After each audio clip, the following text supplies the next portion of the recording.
Am I going to live in the European age of leisure? But then when I'm economically useless because I have no work, will I have income to fight my way into the promised land of all play and no work? Right? Now, as a consumer, I'm happy. Here is one thing.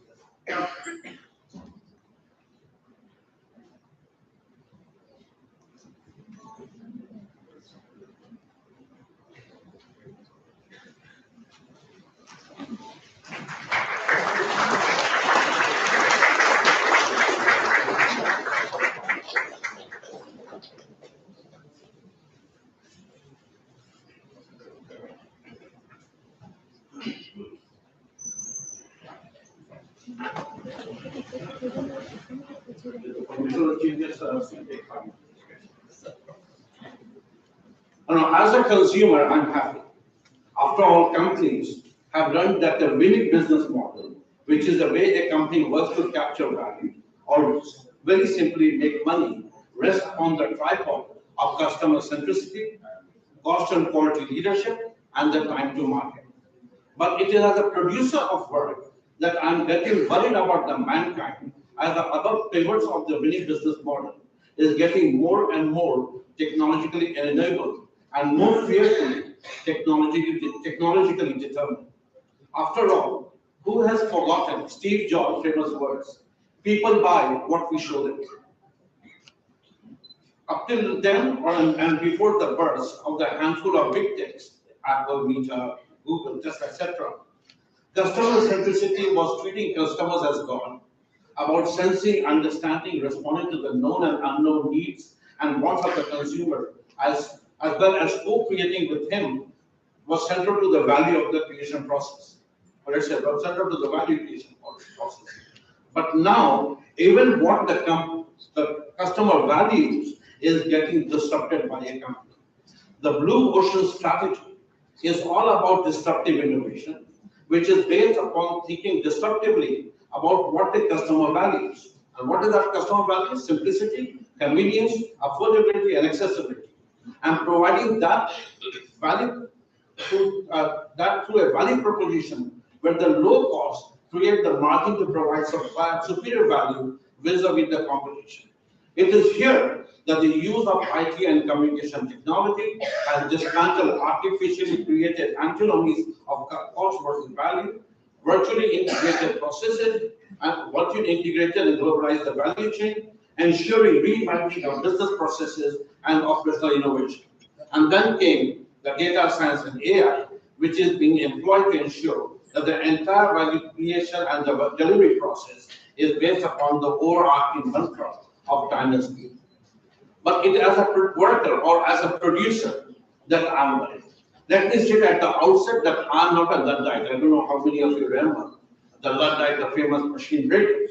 But I remember what Vasily Leontov, and the Nobel Prize winning economist from Russia, said in 1980s. What technological progress, that is the building of the internal combustion engine in 1870, has done to horses, it will eventually do the human beings as well, drive us all out of work. Now, I also remember what John Keynes warned about technological unemployment 50 years before the MTF. I'm getting into the territory of Vasant Kutulu, I guess. Now, the impact of AI on work has involved two driving forces. One, a substitution force, machine replacing human labor, and its opposite, the complementary effect of machine helping human labor.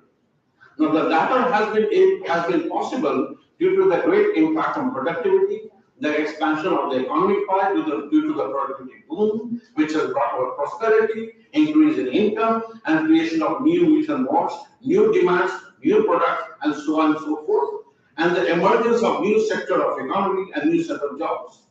Yet we must remember that the absorptive capacity of the new sectors of economy, so what the labor is concerned, has been much lower than what they have been able to replace.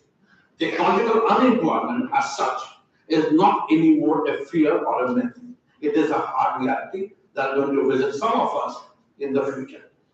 Now, it is important to see the future of no work or less work should be seen not in terms of less jobs, but loss of tasks, not loss of tasks. Remember, every task has different activities. They have routine activities and they have non-routine activities.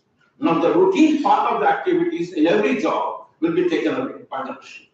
What will be left with? The residue will be the non-routine part, right? And that is a very important thing for all of us as faculty to remember, right? Now, say if the automation has freed us from the drudgery of what is called the routine job, but it has not allowed. I don't know whether we are still talking about it, but does it provide us with a leeway to develop our creativity, empathy, leadership, problem solving skills? And but then if it's so, then it is for how long?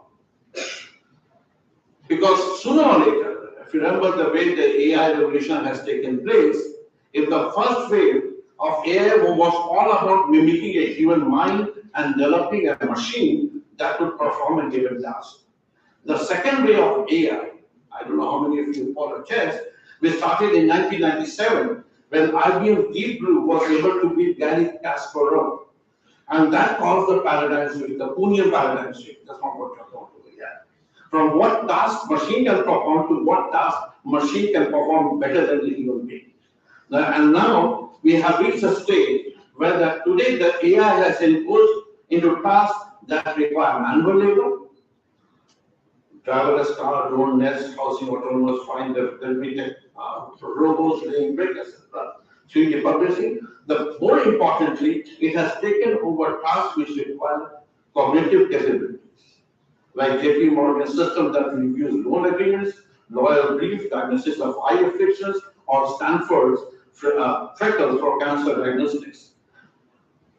Much worse is taking away jobs, or let us say the computers that is coming and now showing affection and also develop its own social space. Right? Now that is the great fear that all of us have. So there was a Greek philosopher called Archilochus who once wrote, "The fox knows many things, but the hedgehog knows one big thing. The hedgehog is the computer. And once the computer, which is driven by AI, and I would say AGI instead of ANI, once the computer driven by AGI, right, develops, I think the hedgehog, the fox in us will also go away. So till that time, I think we should continue in our vein. Now, where is the fear that is bringing us today all together? One is because of this loss of job, all right, and loss of tasks, which we were able to do better than machines, and now machines are able to do better than us, right? And also the fear that the machines probably will be able to do a lot of other things better than us, including showing up affection, taking care of the whole. I think there are going to be two things that are going to happen. One, there's going to be a huge amount of skill mismatch. Probably we don't have the skill set to work with the machine. It's not any more machine going to work with us. Do we have the skill set to work with the machine? So there's going to be a skill mismatch. Much worse, there is going to be an identity mismatch, right? So, and I think this is where we have to worry about, because most of us will get into jobs or tasks that requires low amount of cognitive skills and or are lowly paid because or have a low social skills, right? And all other choices will become part of what is another revolution that is taking place, the pink collar revolution. So for male, it's going to be much worse now. So the choice right now is, what does it mean for a management institute like us? I think that is very important for us. The first thing that we need to know is what we teach now has become very important. Right? At the basic, we should start identifying skills which will require for human to work better with machines. This means that we must stop preparing students for routine tasks. So we must understand that it is no more about machines augmenting a human, it is about humans competing with machines. The bottom line is clear. Do not prepare students for tasks that machines can do better. The second thing is start identifying teachers to equip students with the skills required today. Coding for that matter, I think the students over here who in the DNA program, coding for that matter, big data analysis program. The coding for that matter needs to be taught from a very beginning. But where are the teachers? The teachers are there, just in the engineering college, but they do not have, if they have, a great understanding of the context of business. So there is a huge dilemma over here. The second aspect is how do we teach has also become very important. And the traditional approach of one size fits all, the teacher comes to the classroom, considers everybody to be a child, and starts, I would say, inspiring students, that phase is gone. Our teaching has to be much more personalized and much more individuated. We have to ensure that our teaching is backed up with micro-credentials and certifications. That is what we will do. Secondly, we have to make our classes more immersive. I think AR and VR in the class has become normal, has to become normal. We have to ensure that there are gamification and there are simulations and there are projects that is totally related to what people in the industry are doing. Finally, we must also understand that the abilities of all is not equal. There will be people who will feel that they are economically useless. It is our job to make them understand that, let us say, even if you are economically useless, that does not mean that you don't have a social value. And I think that is also a job of a teacher that we will now have to think about. So I do hope that in this August gathering, in this set of people who have come here for the conference, the thinkers who are over here, will be able to have some answers to the dilemmas and the challenges that we are facing as an industry. Thank you very much.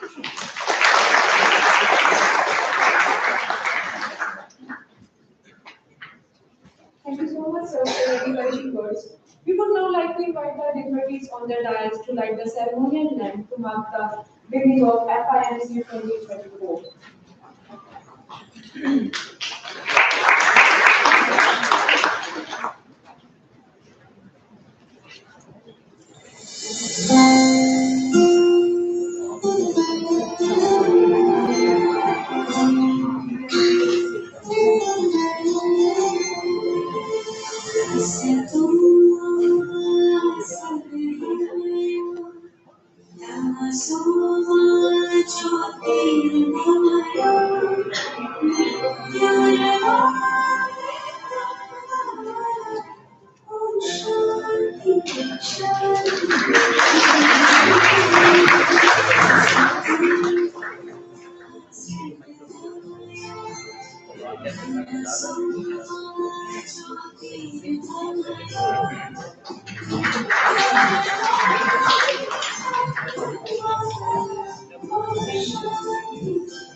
Now we would like to invite Dr. Sudhir Verma, Director, FORE School of Management, to felicitate Mr. Sanjeev Dikshant with the bouquet.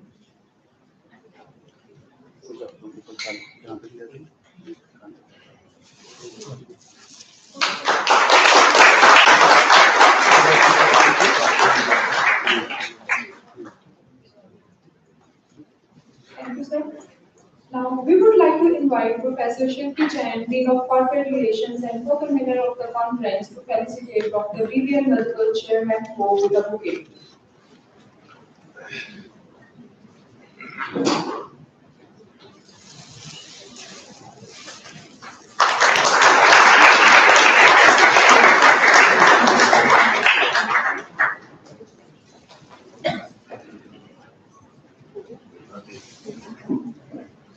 We now request Professor Faisal Ahmed, Program Chair, International Business and co-convener of the conference, to present our Vice Chairman, Dr. Vinesh Gautam, served with the bouquet.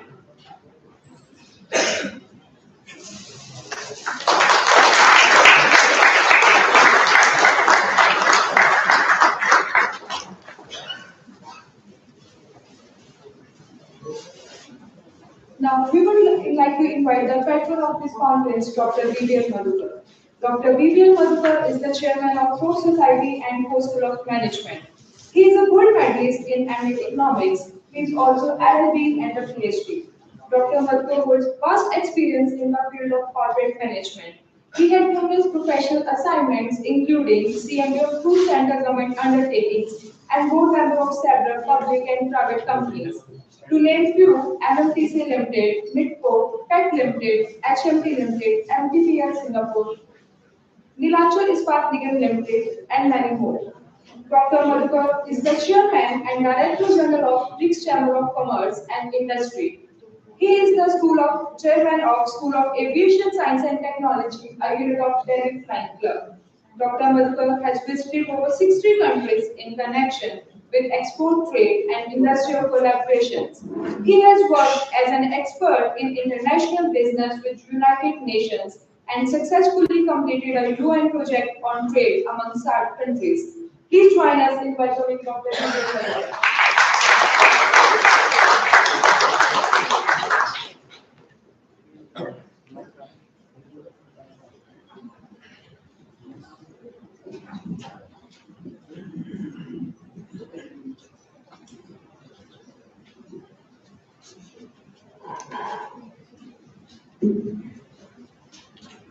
We will call it good morning or good afternoon.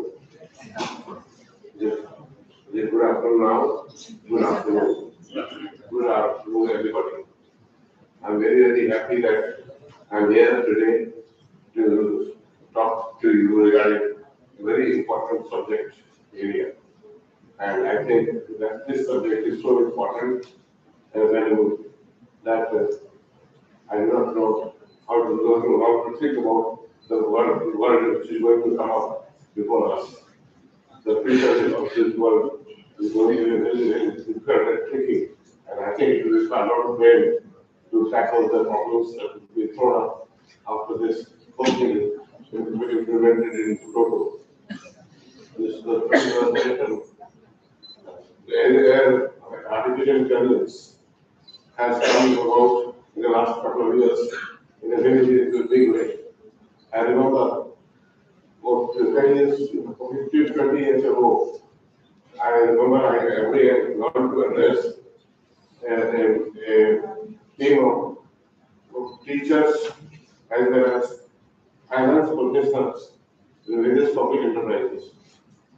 And there were about 60 people who were attending that conference at that conclave. And I was going to address them. So I asked one question as to what things we are doing already in our current jobs which do not require help of a machine. And nobody has responded positively to this. I said, is there any job that you are doing which cannot be handled by a machine? 20 years ago. And there were a number of people who were general managers who were in charge of their finance divisions in the respective enterprises. And there were a number of people who were coming from outside that domain as well. When I asked this, is there anything that you can do without a machine? Or is there anything that you are doing something which machines cannot do? No answer. I said, there are a lot of you are being kept in your employment. For what purpose? If machine can do what you are doing, and if machines can do anything that you are doing currently, then in that case, there is no need for manpower of your registration. A machine can be bought in 20,000 rupees or at 2 lakh rupees, and then your services can dispense with. So this was a question raised by me, and there was no answer. They imagine that you are hired people who were in the rank of general managers, general managers, and directors of in charge of finance division and different respective enterprises. But they were unable to answer. So that means that everybody can be replaced with machines. And there was no answer to that. Then I said, there are now items which I have handled myself. From my own experience, I am recognizing to you that there are 100 other things which can be done, which machines cannot do. Then I in that class I started saying that I have to finance, I have to find money for financing a project which is not non-starter now. Because at that point of time, there was just no demand for steel in India, and there was a very bad market for steel industry. Even so much so that an organization like which is a party of India, which is some of the premier industry, India organization in the line of steel making, they were running a loss. And there was likelihood that that might go into, the Bay Area, and therefore, and the share market, the share prices of steel market of India was quoted at half a rupee. That was the return that one would get if one invested in industry person. So this was a terrible situation in which we were talking to them. So therefore, then I said there are so many ways in which I am financing. I am myself financing a particular project because it was given to me by the Honorable Minister. At that time, the Minister was Navin Patnaik's father, Viju Patnaik. He was the Minister of Steel and Mines. At that time, he called me one day. I look at this project that will come up in my state. Inaugural Spark Nigam. Inaugural Spark Nigam has to finance the land is available, every other thing is available. Only money is not there. But then project has to come up. There is only one project which is already happening in Odisha.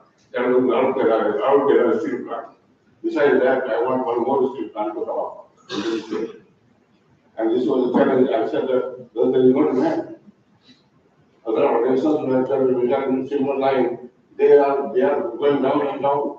And therefore, at this point of time, it is challenging to establish, to find buyers and to establish and to get into the suppliers of various machineries and all those items. This is not by service, but you must do something about it. So that was the kind of challenge immediately.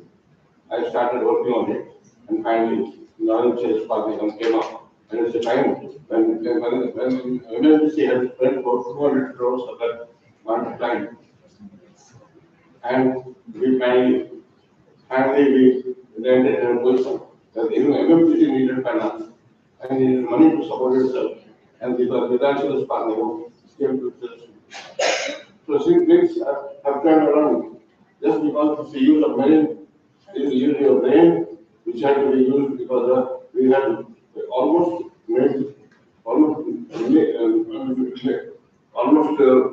at the world where we had stopped thinking about this particular aspect of humankind and the human intellect. The problem is that the government, God has given us a thing called the head and the mind, and we will not be able to use that. We have stopped using it because we are taught in the schools and colleges only to engage in a particular style and not to apply your mind. Think that the machine, that mind machine was not working because we are not allowed to work. There were no, even the computers were approved by the great engineers of others. They did not want computers to enter into devices because that was due to unemployment. So all the situations were there.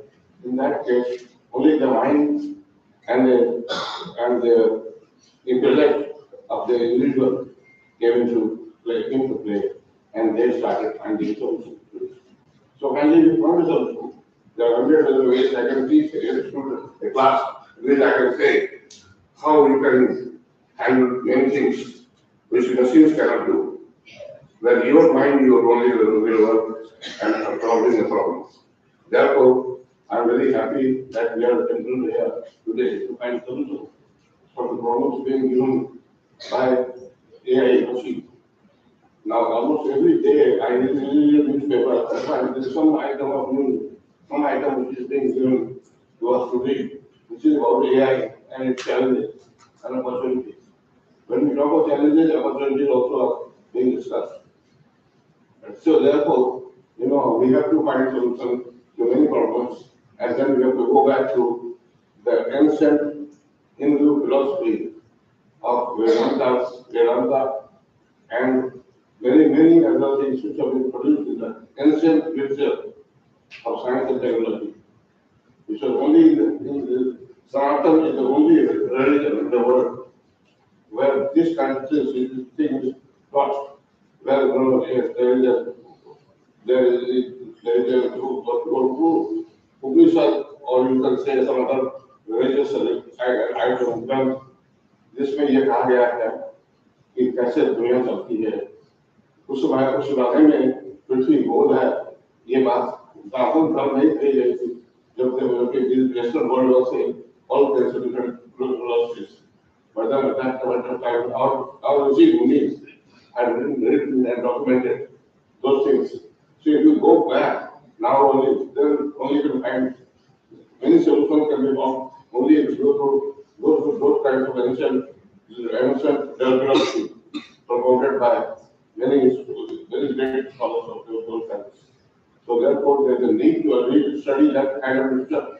Therefore, there is a need for studying Sanskrit to be taught for every student, every individual. This is only a way to make sure that they have a lead to go into those areas of knowledge, which we have so far derived out of the Western world and totally ignored that area. And we have not been able to cultivate that thing which can really enlighten us and enrich us. So therefore, my contention is that some science should be found to listen to those philosophies, science and technology. So much of science and technology and so much of scientific principles have been illustrated in those books that we have not been able to apply ourselves with all this. Therefore, it is necessary that we want to overcome the challenges posed by AI. There is only solution like there. That if you go into those books, you will find solution to every problem that is very difficult. So therefore, this is a thing which all of you who are great intellectuals, who are somewhere here, they should apply their mind to this area.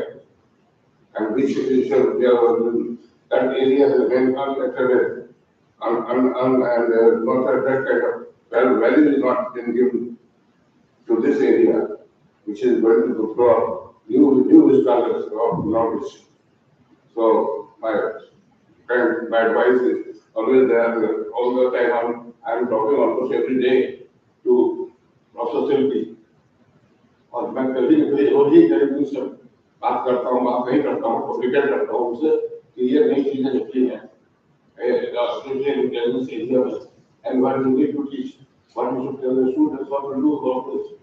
It's very problems, very easy, but find a solution also to a problem.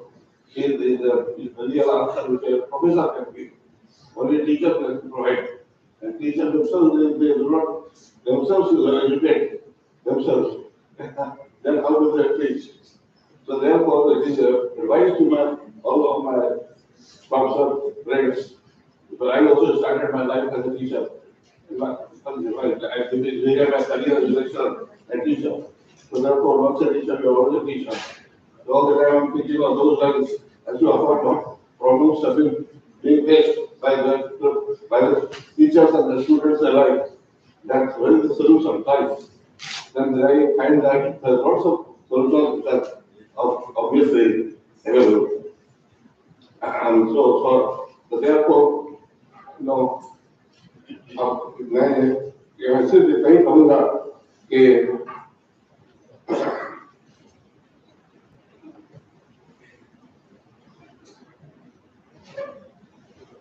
मैं पिछले बातों में उनसे कहा था कि आप जो भी भाषण करें इसमें शेर तो जरूर होना चाहिए। अब मैं सरकार हो गया, ये कहाँ से चेयरमैन हूँ, कहाँ कर रहा हूँ। लेकिन कहीं से कुछ तो मिल ही जाता है, हाँ, क्योंकि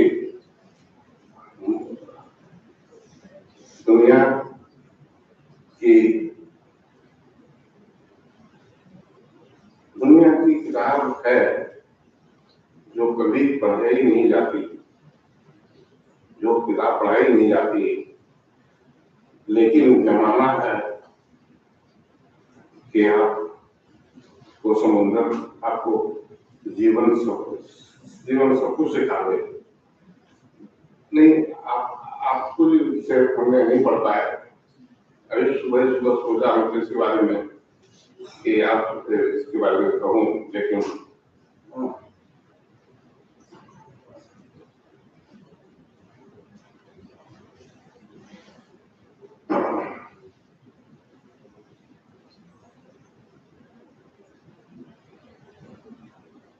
अब इतना ही कर सकता हूँ। कभी इरादा बना लिया है ऊंची उड़ान का, अब इरादा बना लिया है ऊंची उड़ान का, फिर देखना फिजूल है कल आसमान।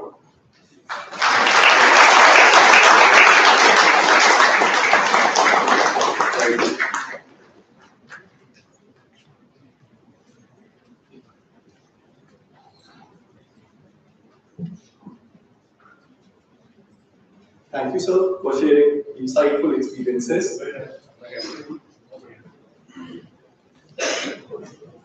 We are now honored to invite our chief guest, Mr. Sanjeev Bikhchandani, to address the audience. Mr. Bikhchandani is a pioneering entrepreneur who founded FORE, a company that transformed Indian landscape with platforms like Naukri.com, 99acres.com, and Jeevansaathi.com. He obtained Bachelor of Arts degree in Economics from St. Stephen's College, Delhi, and completed his MBA from IIM Ahmedabad, laying foundation for his illustrious career. His visionary approach has not only reshaped how companies recruit, but has also immensely contributed to accessibility of real estate and matrimonial services online. A recipient of numerous accolades, including prestigious Padma Shri, Mr. Bikhchandani's journey from a startup to a leading tech giant is a testament to his innovative spirit and unwavering perseverance. Please join us in welcoming our chief guest, Mr. Sanjeev Bikhchandani.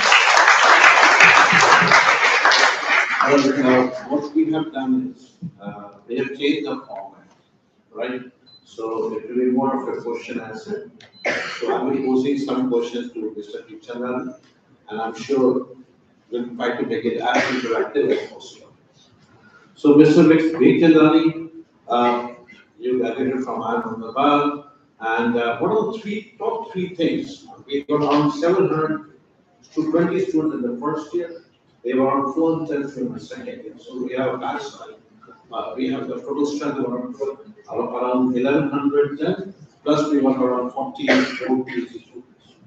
Now, if you have to give them some idea as to what are the top three things these young MBA who are entering the industry should keep in mind. See, I tell you, unfortunately, MBAs, the MBA program, is to pick up a misfit in the first few years of the MBA. The reason is that in the MBA program, we are about strategy, and we think management about strategy. It is about strategy, but more than that, it's about execution. And execution is highly operational. For example, when we go to the workspace or the workplace, and the job is highly operational, we get disappointed. Because strategy is more glamorous, strategy is more cerebral, strategy. I tell people to do a little bit. But unfortunately, in the beginning, I'm not a leader, I'm a follower. Right? So before I learn to be a leader and practice leadership, I should practice followership. So I think, therefore, it's important to go into the workplace with a certain sense of humility. All work is good. Whatever I'm asked to, I'll do it. And there's nothing wrong with doing sales folks. I know we all want to do marketing. But the truth is, for every one marketing job, there's 50 jobs in sales. And the truth also is that, selling skills are really important. They're actually much more important than marketing skills. Actually, in the workplace. So that's the right kind of attitude and approach to work. The second thing is commitment and rigor. हम जो सीखते हैं in the MBA class, we should approach it with enough, rigor and discipline, and actually work hard at our courses. Because the harder you work, the better you become, and the better you become, the more you will show it in your workspace. And I'll leave these two things. So work hard at your courses, and understand that the first few years, the job may be highly operational, and it's okay. So thank you very much. In fact, but what was your first job? So my What did you learn from? My first job was before my business school experience. It was straight out of college. I worked in an advertising agency called Lintas, and I was a client service.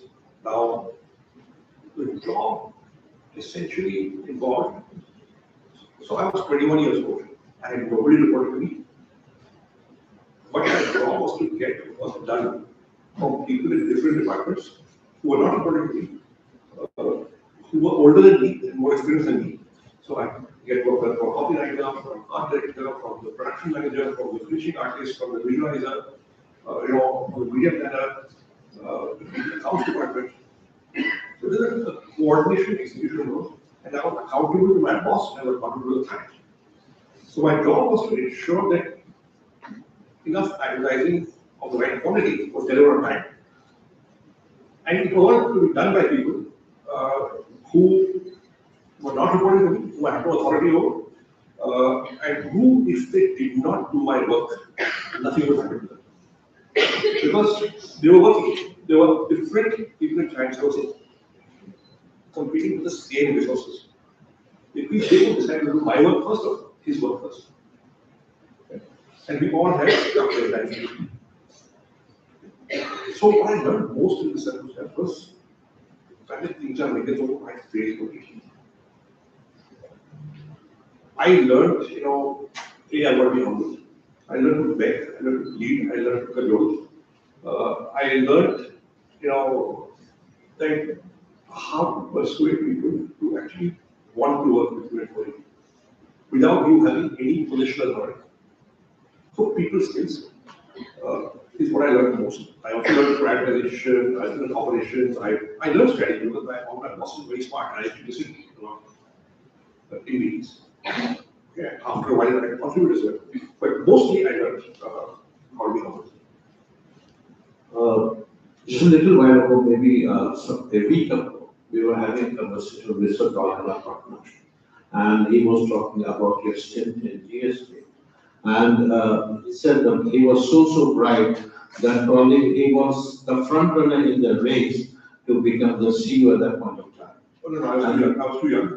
No, just tell me, they saw the potential.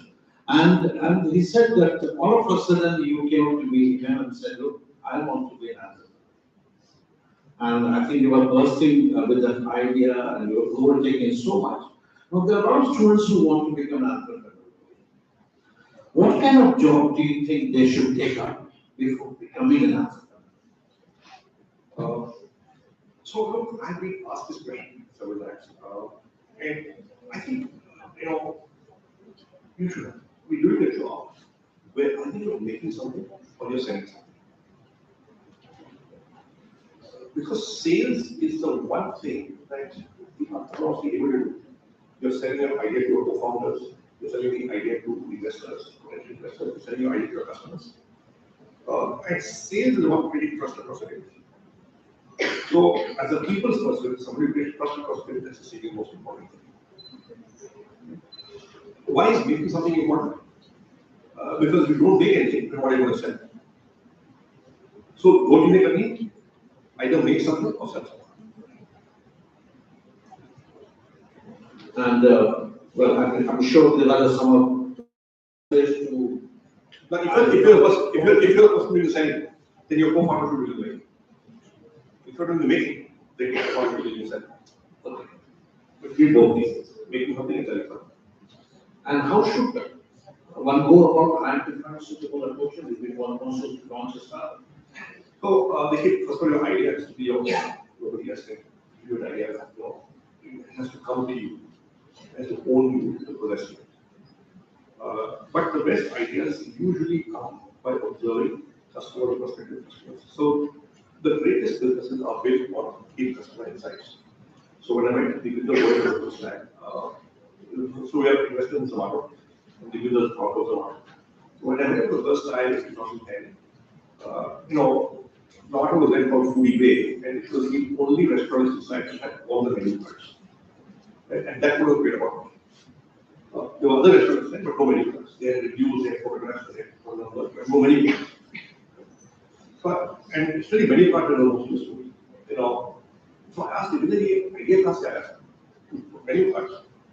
And he said, I used to work in Bain Consulting in Gurgaon, straight after I and Dr. Matasa drove him, mostly young, mostly single, mostly male, many living away from home. Bottom line is that they would not wait lunch walking from home. The work hours were long, lunch ended up to the office. And he said there was a cafeteria in the office which would not serve lunch, but could bring your own food and take it. To make life easy, for the employees, the admin team had gathered roughly 80 menu cards from all the restaurants that would deliver the information. So you see the menu card, you could phone up, place the order, they deliver. And then after 1 hour, you come back and pay that bill and eat. And the business said, it's great. Every day, 1 o'clock, I have to go, I have to read. I put deadlines to meet, my boss is sitting in my head. And I go there, I stand in a line to access the file on the menu card because everybody else was there at the same time. I get it in 2 minutes. I figure out what to eat, I place the order. Then I come back after 1 hour, deliver it. With one weekend, I came and scanned all the menu cards and I put them on my personal page on the office in front of me. And 2 days later, the IT infra guy said, "Then what have you done? Why is 98 instead of done nothing on your page?" Penny dropped. Customers giving a second. Aggregation of menu cards got value. And we had to go out on weekends to all the restaurants in around there, gathering menu cards. And we had 800 outside. Right? Immediately nothing went wrong. Customer insight. So you got to look for customer insights and chase them. And customer insight will be simple. In hindsight, is obvious. But once nobody has found it, options only found it. So the best way to identify opportunities is to figure out what the customer wants, the pain points, and chase them. You have done the MBA from a Market cap of Zomato right now is about $29 billion. Started with simple ideas in 2008. We have seen so many successful. You invest a lot, you also angel investor. What do you think are the qualities of a successful? I think to see at a startup, first you have a customer insight, you must know your customer. That's my job. But the second thing is, you are able to create trust across the table. I talked about that. That's how you get co-founders. See, the beginning is not, money, you won't have money. But you still want people to work with you. You want to attract co-founders and employees. You are paying them much money because you can't afford it. So, you have to treat people's perspective, build trust across the table. The most important thing is, you got to be resilient and persistent. Because somebody like that, if you're lucky and successful, you've got to be able to last it out. You're committed to be persistent. And there'll be very many setbacks. You got to still keep at it. You have been a legendary entrepreneur. And you have done your MBA from the most innovative business school of the country. What do you gain from it? So I finished grade 9, go practice somewhere. So some things don't change. And something the cost change, as the environment goes. I think the good thing about a good business school is academic rigor. You learn to apply yourself, you learn to work hard, and you become good at everything. A lot of it is analytic, a lot of it is writing, a lot of it is communication, a lot of it is explaining.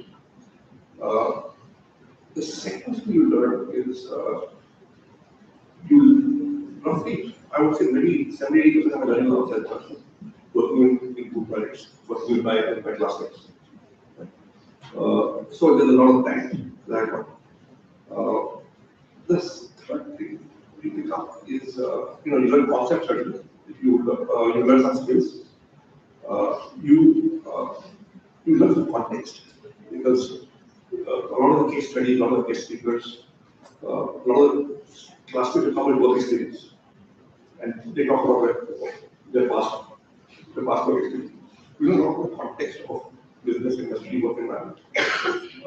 I would also say that it kind of shapes your attitude because they're deadlines, they're projects to make.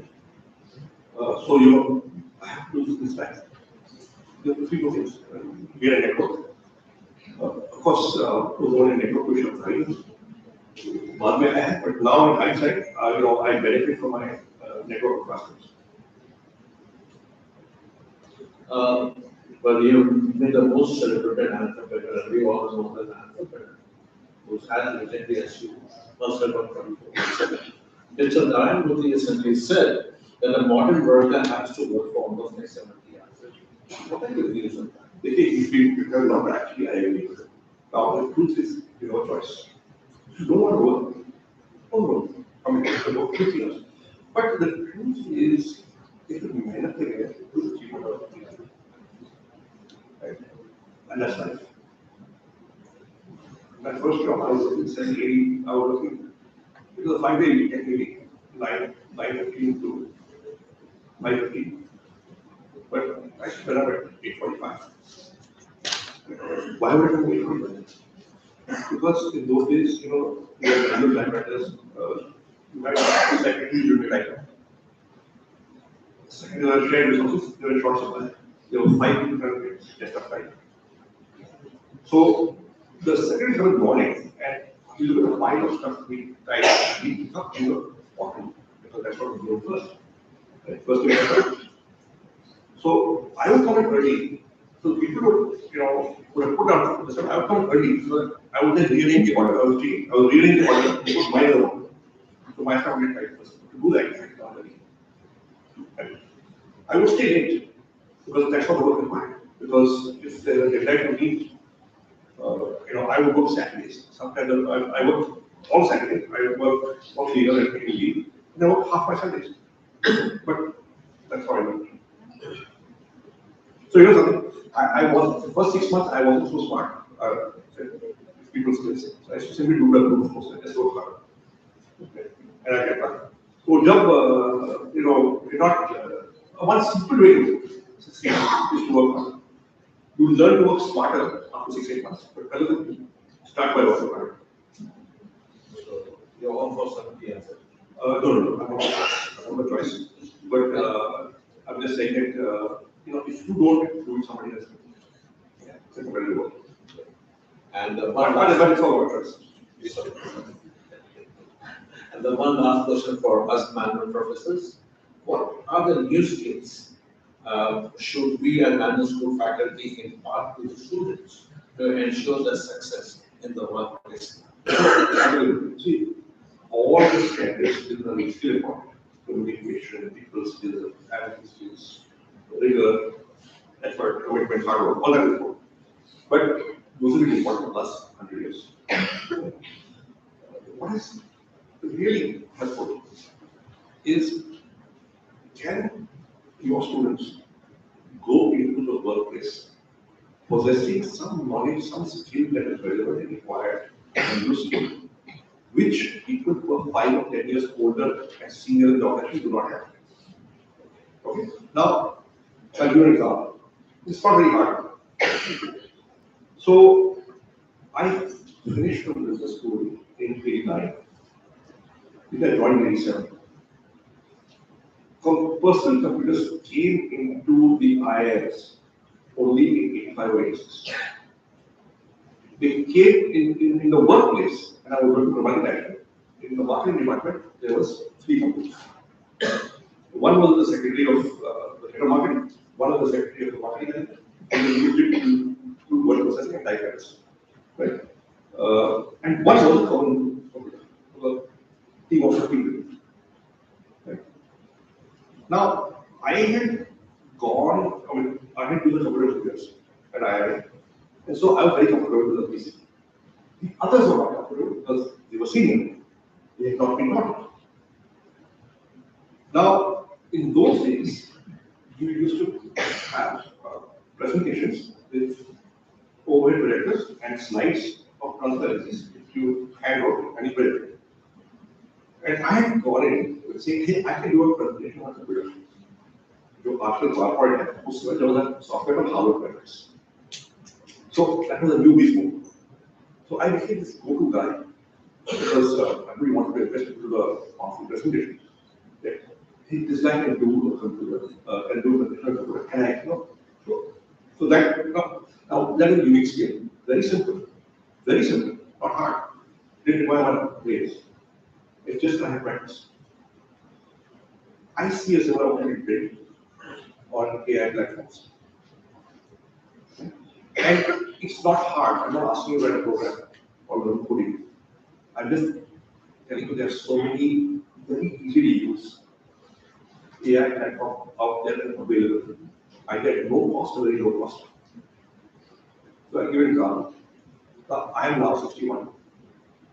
I don't really know how to use AI platforms. But I have a younger colleague.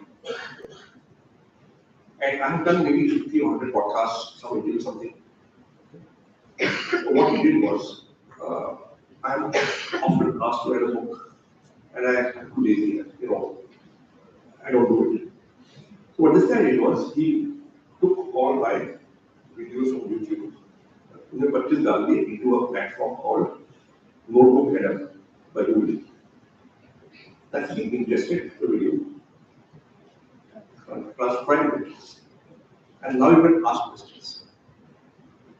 So across all my podcasts, that thing is now able to answer questions. Right? And I said, wow. And I would never done it wrong. So can you please start using AI platforms? It's very simple. I guarantee you, when you go to workspace, it will be a reasonably unique skill. Apart from anything else you do. Now, as faculty, you must learn. But पहले 2-3 साल में ऐसे student will teach you, then you will not use tools. Thank you very much, Mr. Jagdish. It's very well to sit with the vision and to have a conversation with them. Thank you very much for giving this opportunity. Once again, a big round of applause. Now we would request our chairman, Dr. Gideon Madhukar sir, to present a memento to Mr. Pikchandani as a token of our gratitude.